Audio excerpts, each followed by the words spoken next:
एक लड़की थी। वो हमेशा झुंझलाती रहती थी किसी भी बात पे। एक दिन वो ऑफिस से निकली तो वहां पे जो कलीग्स थे उसके साथ उसका आपसी तनाव हो गया। बॉस के साथ ठीक बातचीत नहीं हुआ और इसी झुंझलाहट में वह बस में सवार हुई और बस में एक बूढ़ी औरत थी उसके पास आकर खड़ी हो गई और उसका एक बैग रखा था भारी। वो बार बार उस औरत के घुटनों में पड़ रहा था। वो लड़की जानती थी कि ये बैग उस औरत के पैर में पड़ रहा है, फिर भी वो उस चीज को सही नहीं कर रही थी। काफी देर हो गया ऐसा। बाद में फिर झुंझलाकर उस लड़की ने उस औरत से कहा कि आपको यह बैग बार बार लग रहा है, आप कुछ बोलते क्यों नहीं हो? उस औरत ने कहा, बेटी तुम्हारा हमारा साथ कितनी देर का रहेगा? अधिक से अधिक 10 मिनट, 15 मिनट। अगले स्टॉप पर मैं रुक जाऊंगी। हमारा साथ सफर इतना ही है। तो इतने छोटे से सफर के लिए आपस में तनातनी करके मुझे क्या हासिल होगा? और यह बोलकर अगले स्टॉप पर औरत उतर गई। लड़की सोच में पड़ गई। बिल्कुल सही बात है। हम जीवन में कितने लोगों से मिलते हैं, उनका हमारा साथ कुछ समय का ही रहता है, कुछ वर्षों का ही रहता है, किंतु हम अपने उस अहंकार के कारण एक दूसरे से लगातार उलझते ही रहते हैं। हम यह सोचते हैं कि खुशियां, आनंद कहीं और से आएगा, जबकि हम यह जानते ही नहीं कि वास्तव में खुशी या आनंद तभी हमें महसूस होगा जब हमारे अंदर की अशांति समाप्त हो जाएगी। यह अशांति काम, क्रोध, ईर्ष्या, द्वेष, निंदा, इन सब से शुरू होता है और धीरे धीरे यह विकराल रूप लेने लगता है। आप सोचते हैं कि आप किसी को परेशान कर देंगे या किसी की निंदा कर देंगे, उससे आपको सुख मिलेगा। बिल्कुल भी सुख नहीं मिलेगा, वरन हम सदैव अपनी अशांति को बढ़ाते हैं, अर्थात अपनी शांति को अपने से दूर कर देते हैं। आनंद तभी प्राप्त होगा जब पूर्ण शांति होगी, पूर्ण आनंद होगा। हम सदैव दूसरों के लिए जीते हैं। दूसरा किस हिसाब से चल रहा है, किस हिसाब से कार्य कर रहा है, दूसरे को खुश करने के चक्कर में हम यह भूल जाते हैं कि वास्तव में हमें खुशी किससे मिल रही है। दूसरा कौन? यदि हम उस वास्तविक मैं की अनुभूति कर लेंगे, उस चेतना की अनुभूति कर लेंगे, दूसरा कुछ बचेगा ही नहीं। सब कुछ केवल मैं ही बचेगा, केवल और केवल चेतना ही बचेगी। और स्वयं की खुशी, स्वयं का आनंद किसमें है? स्वयं की खुशी, स्वयं का आनंद अपने अंदर की अशांति समाप्त करने में। आप सोचते हैं कि धन मिलेगा तो खुशी मिलेगी। आप सोचते हैं कि भौतिक सुविधाएं मिलेंगी तो खुशी मिलेगी। बिल्कुल भी नहीं। अभी तो हम अपने अंदर अशांति लगातार उत्पन्न करते हैं। किसी भौतिक चीजों को पाने की आकांक्षा और उसके लिए लगातार प्रयास और उस प्रयास में विफलता, यह हमें अशांत ही करती है। और यदि हम किसी भी रूप में उसको पाने में सफल भी हो गए तो हमारे अंदर अहंकार की उत्पत्ति हो जाती है और यह अहंकार हमें और अधिक प्राप्त करने की ओर मोड़ देता है। अर्थात हम तब भी अशांत ही होते हैं।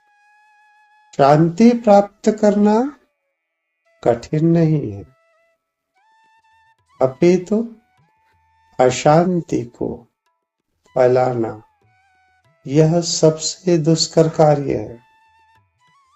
अशांति का अर्थ है आपके अंदर तमाम प्रकार के कर्म सकाम निष्काम लगातार करते ही चले जाएंगे।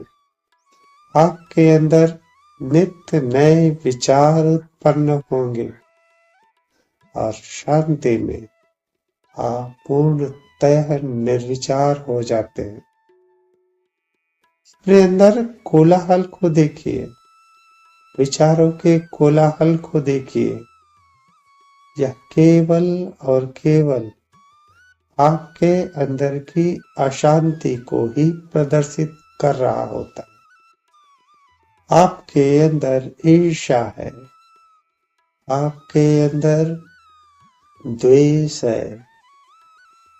किसी भी कारण से वह द्वेष यदि आप समाप्त भी कर देंगे तब भी आपका कुछ नहीं बदलेगा। और यदि उस द्वेष को बढ़ाते रहेंगे तो आपके अंदर पूर्ण अशांति व्याप्त हो जाएगी। आप लगातार प्रयत्नशील रहेंगे कि किस तरह अपने दुश्मन को मजा चखाया जाए। इस हेतु लगातार आप प्रयास ही करते रहेंगे और द्वेष समाप्त कर दिए आप पूर्णतः शांत हो जाएंगे। कोई भी व्यक्ति यदि आपको कुछ कह देता है और यदि आप उन शब्दों को स्वीकार ही नहीं करते तो वह शब्द इस ब्रह्मांड में पूर्णतः विलीन हो जाएंगे। किंतु इस शब्दों को यदि आप स्वीकार कर लेते हैं तो आप घंटों महीनों सालों तक उन शब्दों के कारण बेचैनी महसूस करेंगे लगातार, और यही अशांति का कारण आपके लिए बन जाएगा। आपका एक ही उद्देश्य होगा कि कैसे भी करके उन शब्दों का बदला लिया जाए।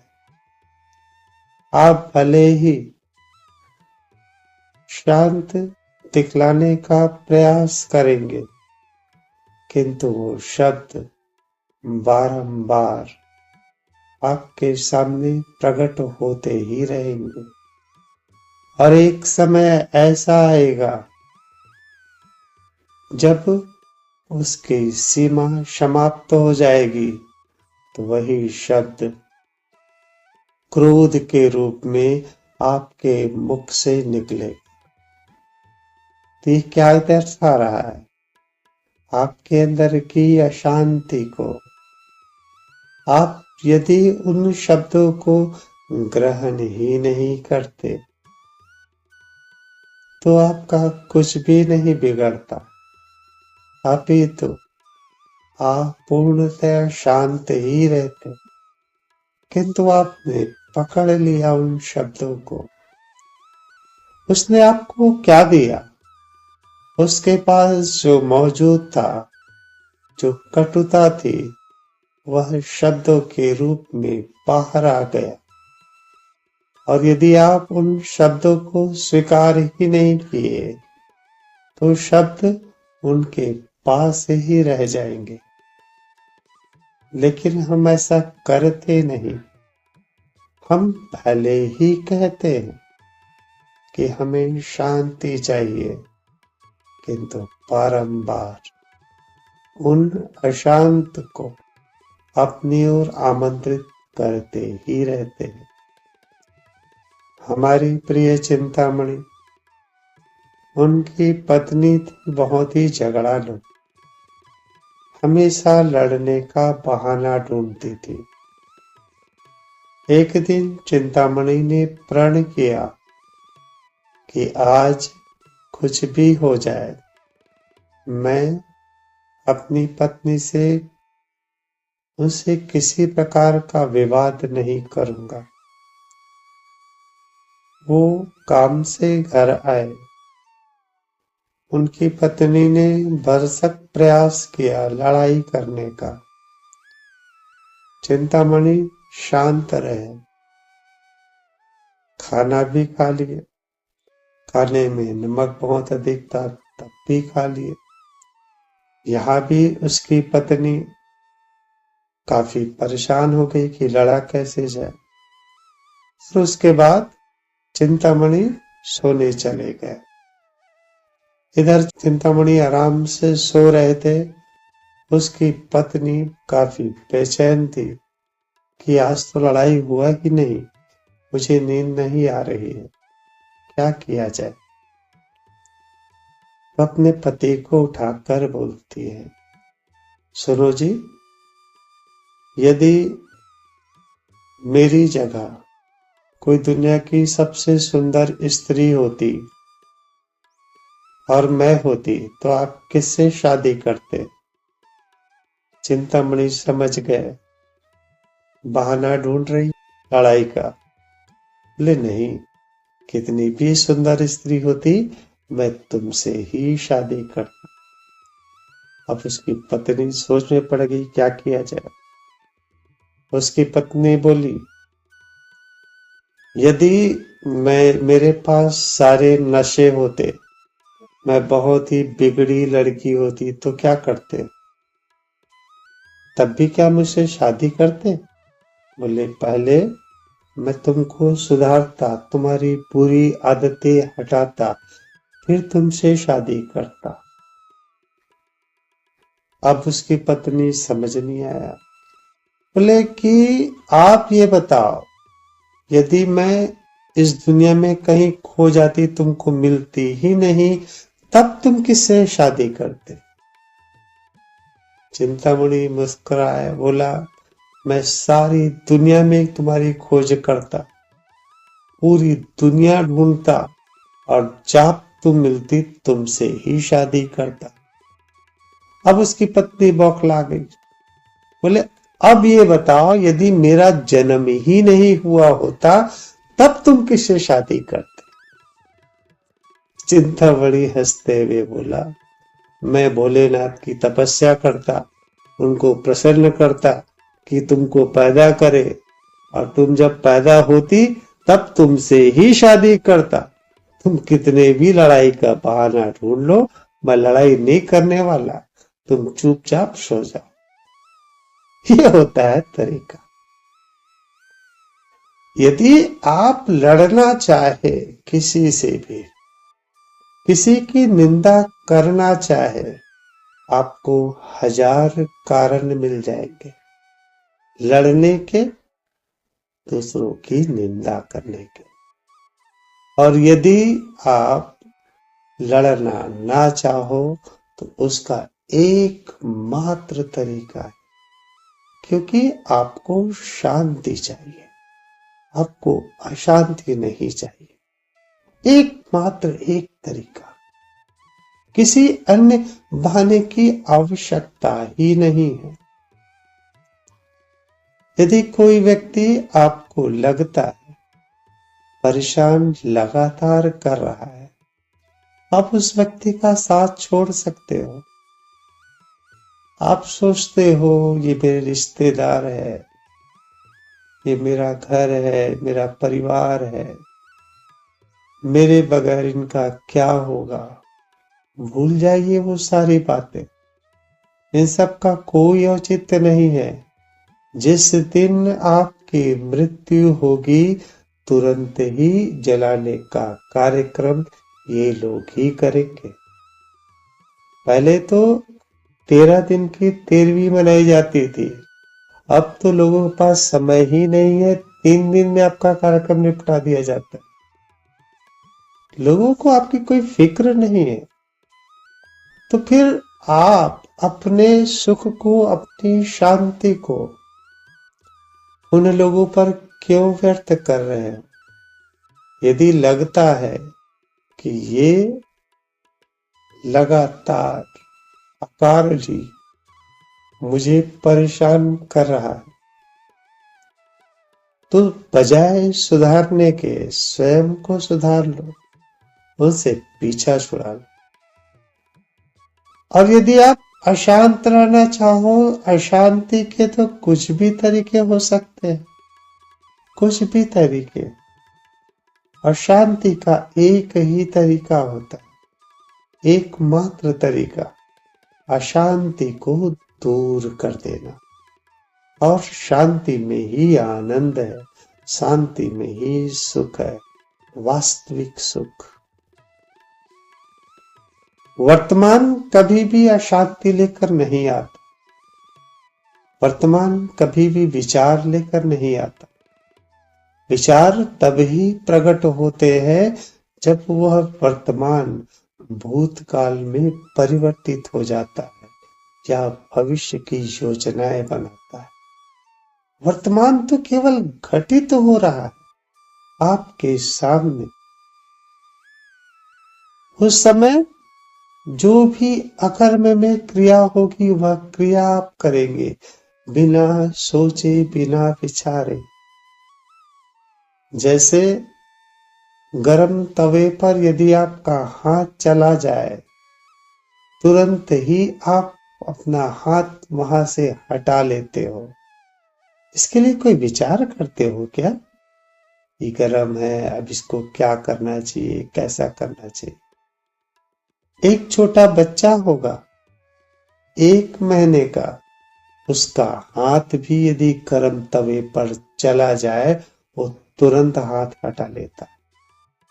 ये क्रिया है अकर्म की, इसमें विचारों की आवश्यकता होती ही नहीं है।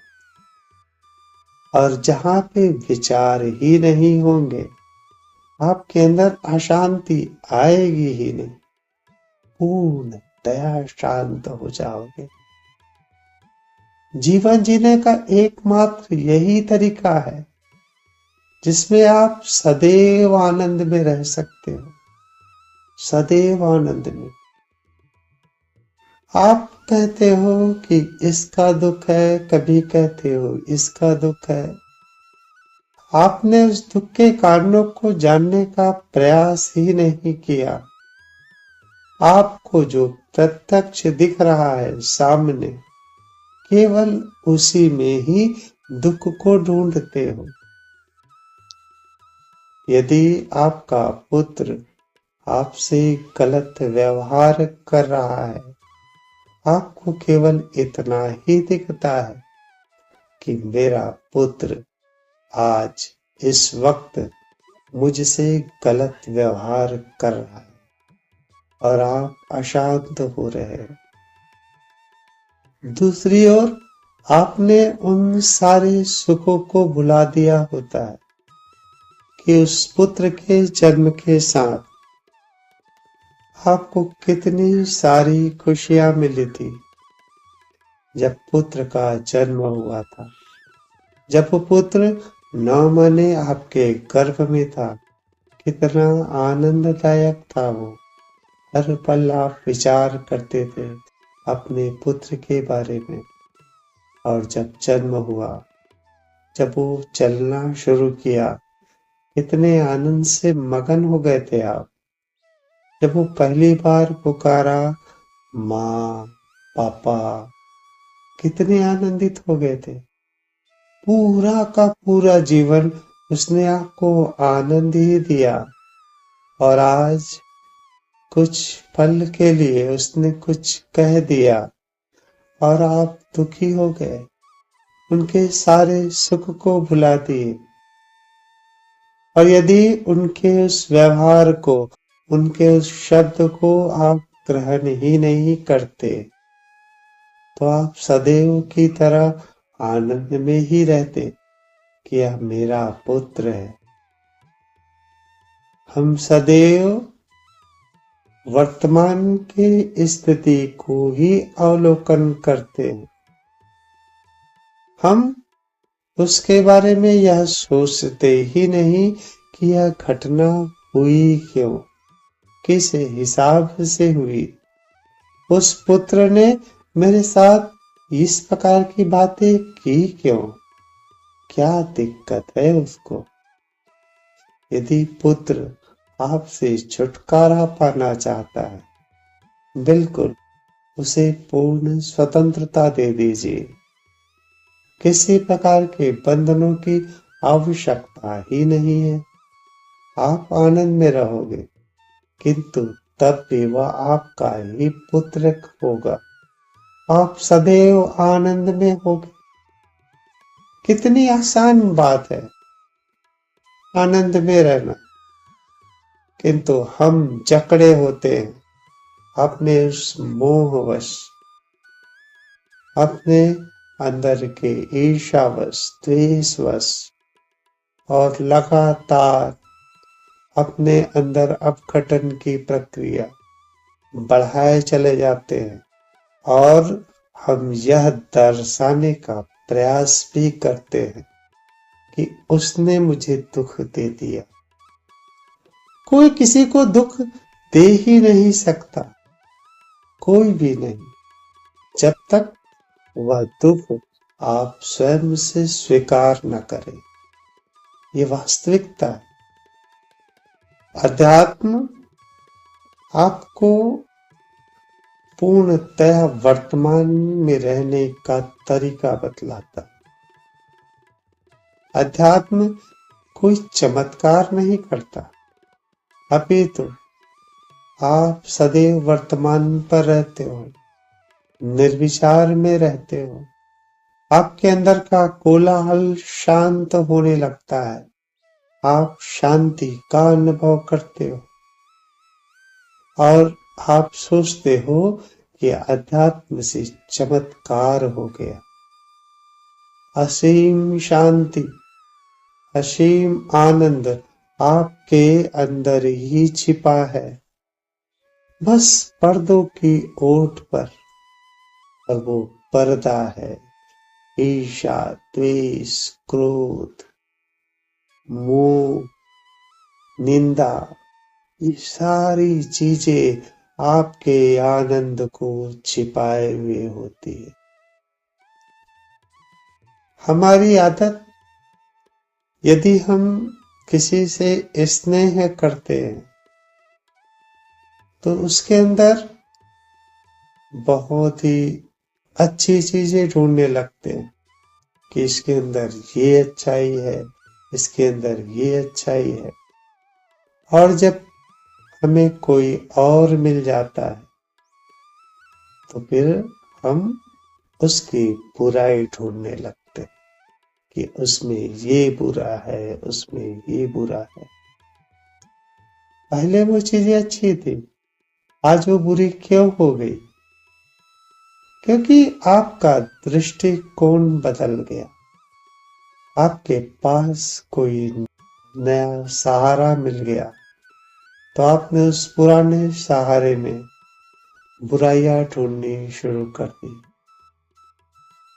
कल एक दीदी ने कहा था कि इस संस्था में ये खराबी वो खराबी, बिल्कुल गलत बात है। यदि आप किसी की निंदा भी करते हो, यकीन मानो स्वयं का अहित ही कर रहे हो। अपने अंदर की अशांति को बढ़ा रहे हो। आपको वो चीजें अच्छी नहीं लगी, आपने छोड़ दिया, कोई दिक्कत की बात नहीं है। किंतु उसके बारे में आप यदि बारंबार विचार कर रहे हो, इसका एक ही अर्थ है कि वह चीज आपके मन मस्तिष्क में बैठी हुई है और वो आपको अशांत कर रही है। आप शांति की तलाश में हो और उन चीजों के प्रति आपके अंदर अशांति ही आ रही है। पर निंदा कर रहे होते हैं ना, दूसरों की बुराई कर रहे होते हैं, आप मान के चलिए वो अपने अंदर की अशांति को आपको बांट रहे हैं। और यदि आप उनकी अशांति को ग्रहण कर लेते हो, तो आप अपने अंदर की अशांति को बढ़ा रहे होते। वो तो पहले से ही अशांत है और वो शांत होने का प्रयास कर रही है, किंतु आपने अपनी शांति को अशांति में परिवर्तित कर दिया। आप किसी से मिलो, बातें करो प्रेम की, आनंद की, न कि इसने ऐसा किया उसने ऐसा किया। बिल्कुल भी ना सुनो ना ही करो, कोई आवश्यकता ही नहीं है। जो घटना घट चुकी है, जो भूतकाल की बातें हैं, उससे वर्तमान का कोई सरोकार ही नहीं है। वो व्यक्ति आई आपसे मिलने, वर्तमान का आनंद लो, या प्रेम की बातें करो, घर परिवार की बातें करो, अध्यात्म की बातें करो, भक्ति की बातें करो। बहुत सारी बातें हैं, अच्छे अच्छे खाना खिलाओ, पानी पिलाओ, आनंद उसमें आएगा। उसने ऐसा कहा उसने ऐसा कहा, जो गॉसिप है। यकीन मानिए ये सारी छोटी छोटी चीजें ही आपको लगातार अशांत किए जा रही है। इन सब का त्याग आवश्यक है। अपने अंदर के द्वेष भाव को समाप्त करना आवश्यक है। किसी की भी बातों को स्वीकार करना, ये आपको अशांत ही करेगा। तो किसी भी बात को ग्रहण करने से पहले यह विचार अवश्य करें कि यह बात क्या मुझे उन्नति के पथ पर ले जाएगा अथवा अशांत करेगा। और जैसे आपको लगता है कि इससे अशांति आएगी, आप उन बातों को स्वीकार ही ना करो, कोई फर्क नहीं पड़ने वाला। यदि उन बातों को अस्वीकार कर दो, अस्वीकार का तात्पर्य उन बातों को ग्रहण ही ना करो। बुद्ध को एक व्यक्ति खूब गाली दे रहा था। काफी देर तक गाली देने के बाद बुद्ध बोले, महानुभाव, मुझे अगले गांव जाना है। यदि कोई गाली शेष हो गई हो तो थोड़ी देर रुक सकते हैं, मैं वापिस आ जाऊंगा, फिर आप दे देना। कितनी आसान हो गया। बुद्ध ने उन चीजों को स्वीकार ही नहीं किया, पूर्ण शांत थे। यदि उसमें से किसी भी बात को वो स्वीकार कर लेते, बुद्धि की शांति पूर्णतया समाप्त हो ही जाती। मैं ये नहीं कह रहा हूं कि यह परिवर्तन एक साथ आ जाएगा। यह हमारा स्वभाव तो है ही है कि हमें उन चीजों में रस आता है, किंतु अब यदि आप सचेत हो जाए अपने आनंद के प्रति, वैसे वैसे आप सजग होने लग जाएंगे। और जैसे जैसे आपके अंदर सजगता आ जाएगी, उन चीजों को स्वतः ही छोड़ते चले जाएंगे। कुछ विशेष परिश्रम नहीं लगेगा, धीरे धीरे ये परिवर्तन आएगा। दो बौद्ध भिक्षु जा रहे थे। रास्ते में एक स्त्री बहुत ही सुंदर घायल अवस्था में पड़ी थी। उसके पैर में घुटने के पास बहुत चोट लगा था। एक बौद्ध भिक्षु ने इसका मरहम पट्टी शुरू करना चाहा।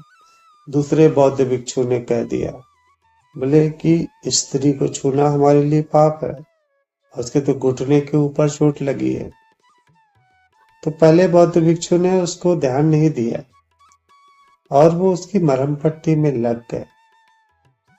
थोड़ी देर बाद वो स्त्री ठीक हुई, उसको सहारा देकर बिठाया, आसपास के गांव वालों को बुलाया और उसके घर चली गई। वो दोनों बौद्ध भिक्षु आगे बढ़ रहे थे।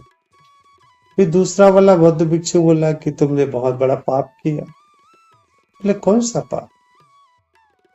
बोले कि तुमने एक स्त्री को छुआ, वो भी घुटने के ऊपर। कौन सी स्त्री? बोले अभी तो छुआ था। ओहो, तुमने अभी तक उस बात को पकड़ा हुआ है। मैं तो पूर्णतः वर्तमान में था, अभी भी वर्तमान पर मुझे पिछला कुछ भी याद नहीं है, किंतु तुमने उसको अपनी स्मृतियों में बचा के रखा हुआ है। पाप वास्तव में ये है। वैसे ही जैसे आप वर्तमान पर हो जाएंगे, पूर्णतः वर्तमान पर, तो फिर आपको किसी पिछली बातों को सोचने का अवसर ही नहीं मिलेगा। आप उन्हीं चीजों को याद करोगे जो वर्तमान की परिस्थिति के लिए आवश्यक। यही सब छोटी छोटी बातें हैं जो आपको आनंदित करेगी। ये कहीं अलग से नहीं आएगा कि आपको कोई पता है, ये बोलो, ये करो, ऐसा करो, वो करो। यदि आप नियमावली के हिसाब से चलेंगे तो फिर आप अपनी स्वतंत्रता खो देंगे। आपको नियमावली के हिसाब से भी नहीं चलना है कि सत्य बोलो, प्रेम से रहो, क्रोध मत करो। ऐसा इतनी सारी जो नियमावली है ना, बिल्कुल भी नहीं बोल रहा हूं। मैं केवल इतना ही कह रहा हूं, आप वर्तमान पर आ जाओ, अपने आनंद को महसूस करो और यह आनंद जहां भी कम होने लगे वहीं पर रुक जाओ कि वहां पे कुछ गलत कर रहे हैं। ये अभ्यास की बात है। यदि आप आनंदित हो और वो आनंद आपसे जा रहा है, आपको खुद ही पता चल जाएगा, क्योंकि आनंद का पता भी आपको ही चलना है और आनंद कम होने का, आपके अंदर की शांति कम होने का कारण भी आपको ही पता चलेगा। और जैसे आपके अंदर की शांति, आपके अंदर का आनंद कम होने लगे, आप विचार करो ऐसा क्या हुआ ऐसा क्या कार्य किए जिसकी वजह से आपकी शांति भंग हो गई। शांति ऐसा नहीं है कि कहीं भी कोई आवाज ना हो। शांति का अर्थ है आपके भीतर कोई आवाज ना हो, किसी भी प्रकार का। बाहर कितना भी बैंड पार्टी चलता रहे, डीजे चलता रहे, वो चीजें आपको परेशान नहीं करेगी, अपितु आपके भीतर की अशांति, विचारों का कोलाहल, यह आपको परेशान करेगा। ये विचार तामसिक भी हो सकते हैं, राजसिक भी हो सकते हैं, सात्विक भी हो सकते हैं, किंतु ये विचार ही आपको परेशान करेंगे। तो शांति भीतर होनी चाहिए। और जैसे वो अशांत होने लगे, आप यदि शांति का अनुभव कर लिए हो तो आप अशांति को भी जान जाओगे, किंतु आप सदैव से अशांत ही रहते आए हो। इसलिए जब आप ध्यान करते हो, कुछ पल के लिए शांत होते हो, आपको असीम आनंद का अनुभव होता है और आप यह सोचते हो कि इस ध्यान के द्वारा या कोई जो ध्यान करवा रहा है उसके द्वारा कोई चमत्कार हो रहा है। बिल्कुल भी नहीं। आपके अंदर की अशांति कुछ पल के लिए शांत हो गई, और यही अशांति यदि आप शांत कर दिए अपने विचारों से के कारण, तो आप जैसे अशांति आएगी, जैसे आपका आनंद आपसे छीनेगा, आप तुरंत से सजग हो जाओगे और उन चीजों को सही कर लोगे। क्योंकि नियमावली एक व्यक्ति के लिए, एक परिस्थिति के लिए अनुकूल हो सकती है, किंतु वही नियमावली दूसरे व्यक्ति या विभिन्न परिस्थिति होने पर वह नियमावली रद्द हो जाती। इसलिए नियमावली का सहारा ना लो।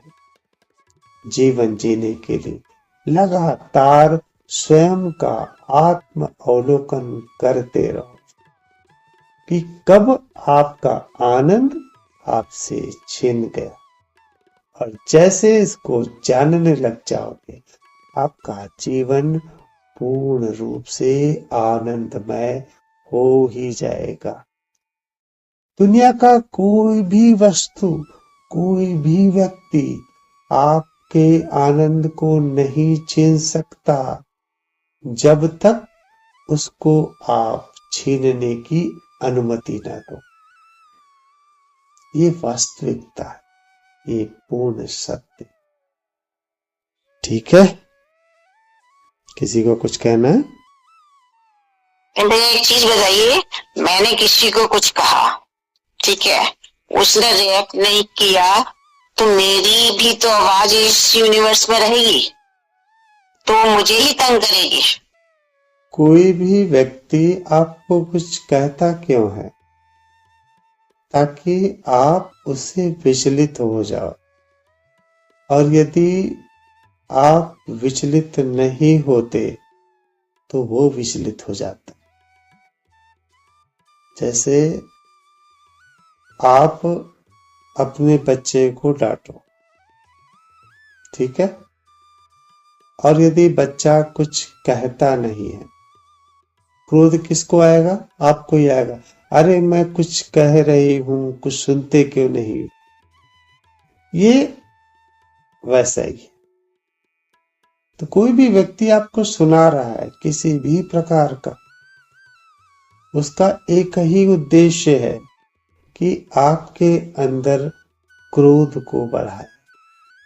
और यदि आप वैसा नहीं करते, कोई रिएक्ट करते ही नहीं, तो स्वाभाविक है कि कि वह चीजें उसके पास ही रहेगी और वो अधिक क्रोध में जलने लगेगा। और एक समय ऐसा आएगा कि उसको भी यह अनुभव होने लगेगा कि उसके यदि ऊपर क्रोध करते हैं तो उसका परिणाम उसी को ही भोगना होता है। ऐसा ही परिवर्तित आप कर सकते हो। किसी को भी यदि आप परिवर्तित करना चाहते हो। एक व्यक्ति था एक गांव में, घनश्याम नाम का। वो क्रोधी स्वभाव का था, थोड़ा दबंग था, शरीर वगैरह बहुत ही मजबूत, और वो सबसे लड़ता था, सबसे लड़ाई करता था। सबको, किसी को गाली गलौज करना, किसी को मारना पीटना उसके लिए बहुत आम बात था। और उसी गांव में एक राम नाम का आदमी था, दुबला पतला, लेकिन वो सबसे मीठी बात करता था। और घनश्याम सुना उस राम के बारे में, बोले कि ये व्यक्ति है, इससे मैं लड़ाई नहीं किया, इसको भी एक बार मजा चखाना आवश्यक है। तो कुछ लोगों ने बताया राम को कि तुमसे वो लड़ाई करना चाहता है, उससे बच के रहना। बोले बच के रहने कोई बात ही नहीं है, वो आए तो उसको हरा दूंगा मैं। बोले यार, राम तो एकदम सीधा साधा आदमी, दुबला पतला आदमी है, सबसे प्रेम से बात करने वाले आदमी, आज कैसे बात कर रहा है? मैं उसको हरा दूंगा। बोले हाँ, बिल्कुल हरा दूंगा उसको। तो राम के विरोधियों ने घनश्याम तक बात पहुंचा दी कि वो बोला कि आपको हरा देगा। बोले अच्छा, मौका आने तो देखता हूं। अब एक दिन घनश्याम जो है कहीं जा रहा था बैलगाड़ी में सामान लेकर। रास्ते में उसका एक बैल वहीं पे मर गया, और उसका जो गाड़ी का पहिया है कीचड़ में फंस गया, और उसमें बहुत सारे धान वगैरह रखे हुए थे, बारिश होने वाली थी। वो क्या करे सोचे पड़ा था। गांव वाले देखते, उसका कोई हेल्प करने जाता नहीं था, क्योंकि वो सबसे लड़ाई करता था। अब राम ने सुना तो अपने दोनों बैल उठाया और निकल पड़ा। बोले कहाँ जा रहे हो? अरे घनश्याम को हराने जा रहा हूं, आज तो उसको हरा ही दूंगा। अच्छा, बोले देख के भाई कोई जाना मत, ये लड़ाई झगड़ा होगा, हम लोग को गवाही देना पड़ेगा। पहुंच गया राम घनश्याम के पास। बोले क्यों आए हो? बोले कुछ नहीं आया हूं मैं, ये आप जो है फंसे पड़े हो यहाँ पे, उसको निकालना है मुझे। तुम तो बोलने वाले थे, मुझे हराने वाले थे, तुम तो बोल रहे थे सबको। बोले हाँ बिल्कुल हराऊंगा, बस हराने के बाद में पहले आपका ये बैलगाड़ी तो निकाल दो, कचड़े की कीचड़ में लगा हुआ है, बारिश होने वाली है। नहीं, मुझे तुम्हें हेल्प नहीं चाहिए। नहीं तुमको नहीं चाहिए, मत चाहिए, तुमको तो अभी हराऊंगा, चिंता मत करो, अभी मुझे निकालो। और बकायदा अपने दोनों बैल लगाए और बैल लगा के उसको निकाल दिया। उसमें उसको राम को चोट भी आ गई, और तब भी वो निकाल दिया। अब निकालने के बाद घनश्याम को समझ नहीं आया वो क्या बोले। बोले हाँ ठीक है, तो तुम मुझसे लड़ाई करने वाले थे, लो मार लो मुझे, जितना मारना है तुम मुझे मार सकते हो, तुम्हारा ये तो हो गया, निकल गया। अब घनश्याम की आंखों से आंसू आने लगे। बोले राम भैया, मैंने तुम्हारे बारे में इतनी बुरी बात कही, किंतु तुमने मेरा बहुत हेल्प किया, बहुत सहायता करी, तुम आज मेरे सबसे अच्छे दोस्त हो। बोले ठीक, तो गले मिलो। गले मिले। बोले देखो मैंने कहा था ना, मैं तुमको हरा दूंगा। ये तरीका है, आप क्रोध से किसी को जीत नहीं सकते। क्रोध के अपोजिट क्या हो? किसी को यदि जीतना है उसके अपोजिट कार्य करना पड़ता है। क्रोध का अपोजिट होता है प्रेम। तो आप अपने अंदर उसके लिए इतना प्रेम ले आओ, यकीन मानो उसमें परिवर्तन आ ही जाएगा। और यदि परिवर्तन ना भी आए, आपकी अशांति तो भंग नहीं होगी ना। आप जैसे हो वैसे ही शांत रहोगे। और हो सकता है आपके शांति को देखकर उसके अंदर परिवर्तन आ जाए। इस बात को आपको सदैव सचेत रहना होगा, आपकी अशांति खराब कहाँ हो रही है। अपने प्रति लगातार सचेत होना होगा। और जैसे आप सचेत होना सीख जाओगे, आप जीवन जीना सीख जाओगे। आप हर एक चीज में आनंद ही देखोगे। और जो दुखी प्राणी होते हैं ना, वो हर चीज में केवल दुख ही ढूंढते हैं। मेरे पास पैसा नहीं है तो मेरे पास शरीर की समस्या है, तो मेरी मानसिक समस्या है, वो समस्या ही देखेंगे। और यदि कोई खुश आदमी है, प्रसन्न आदमी, वो हर परिस्थितियों में ही प्रसन्न होता। सूरदास के पास ना आंखें थी ना ही धन था, लेकिन उसने खुशी का, आनंद का एक ठिकाना ढूंढ लिया। पूर्ण रूप से भक्ति में डूब गए कान्हा के। और यदि हमारे साथ हो तो हमारे पास पैसा भी नहीं है, हमारी आंखें भी नहीं है, हम सदैव दुखी अपने आप को प्रदर्शित करते ही रहेंगे। और सूरदास को पूछिएगा, वो इतने आनंद में रहेंगे। ये तरीका है जीवन जीने का, कला। यही अध्यात्म देता है आपको। जब तक जिए, कितने लंबे जिए, यह महत्वपूर्ण है ही नहीं।